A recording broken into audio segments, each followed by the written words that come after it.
Hello there. As we head towards the end of April, it's certainly been a case of 4 seasons in 1 month. Last week we had temperatures of 29 Celsius, but to end the month it is much cooler than that, and it's looking pretty unsettled with further spells of rain at times. So the system that brought the rain on Friday is this area of low pressure, which will be edging away towards the east during the day on Saturday, but it stays quite close to eastern England. So a cloudy day for much of England and Wales with some outbreaks of rain, particularly for some eastern areas, including Lincolnshire, parts of East Anglia, a few showers for the Midlands and perhaps southern England too. But further north there will be more sunshine for the far north of England, Scotland and Northern Ireland, but a scattering of showers likely here too. Now temperatures will struggle just 8 or 9 degrees under the cloud through central parts of the country, 12 or 13 in any slightly brighter spells. And a Sunday, a similar day, again quite cloudy, especially the further south and east you are across England, with a cool breeze coming in off the North Sea. More sunshine and a few scattered showers for Scotland and for Northern Ireland, and temperatures again not doing great, just 8 or 9 under the cloud, perhaps 12 or 13 in some of the sunnier spells.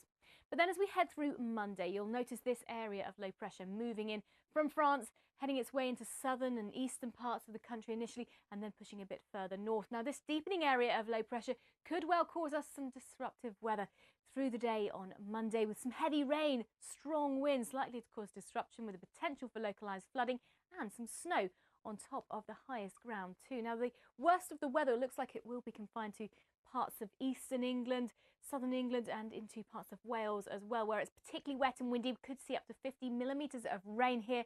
Pretty cold as well, 6 or 7 Celsius. But contrast that to further north, where it's looking like a largely dry and quiet day for much of Scotland and for Northern Ireland.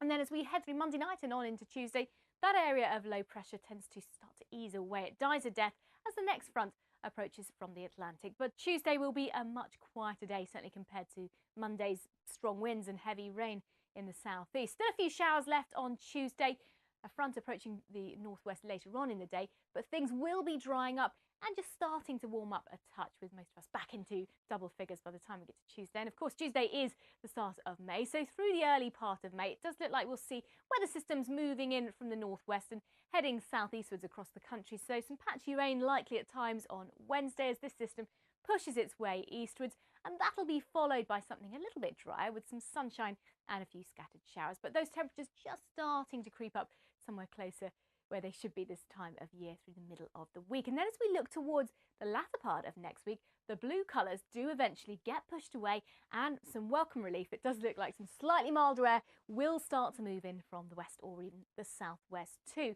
So higher pressure set to build late next week, particularly across southern and southeastern parts of the country. We could well keep the influence of slightly lower pressure towards the northwest. So but by the time we get to next weekend, still the chance that it's going to be fairly breezy with some rain at times in the northwest. But it looks like eventually we're going to see something drier building in from the southeast, with those temperatures on the rise too. So your summary for the next 10 days, it's cool and unsettled to start. Rain will tend to ease from the middle of the week, and eventually we should start to see those temperatures warming up a touch. That's it for now. Bye-bye.